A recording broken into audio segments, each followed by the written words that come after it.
Shaminuka ni mambo, oh ni mambo, aye ni mambo.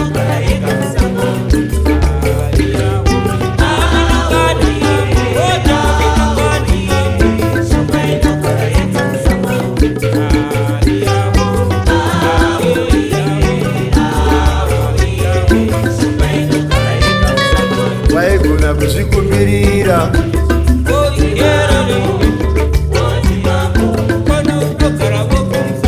waidzidzisa kunamata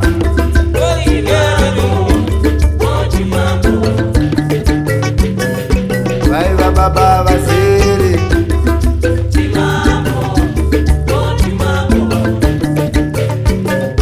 waichengetawo mhuri yake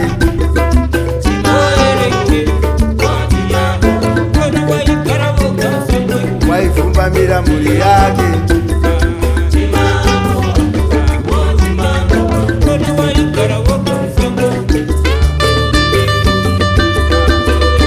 Shaminuka imambo nhasi rasulo namangwana nekusingaperi.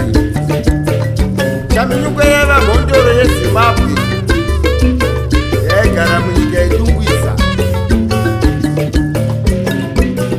Ainge ari murumane maminimini, aigara papfumo ariwera paruware achitonga matara ake.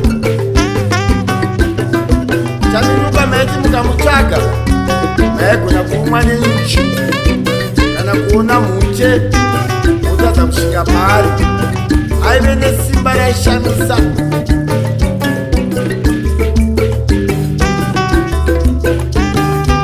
Vakabambwa akuda kuurayiwa, vakamurova vakamuponda, asi vakatadza kumuuraya. Akazotaura woga akati ndipei chikomana asati aziva bonde. Ndo chandinoti chipoteraka, ndo chinogona kutizoroza. Pachakauya chakangomurova tsvimbo imwe chete tiyetasa, mukuru vachibva vazorora. Zvinorakidza simba rainge riri mavari. Sekuru Shaminuka yaive mhondoro, nanhasi mhondoro yenyika yeZimbabwe.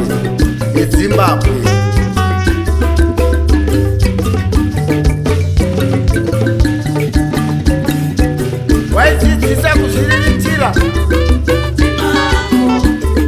chivanhu chedu nekurima.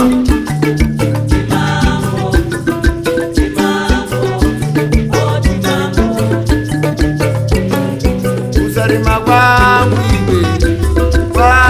iwe, kuzarima kwangu kani,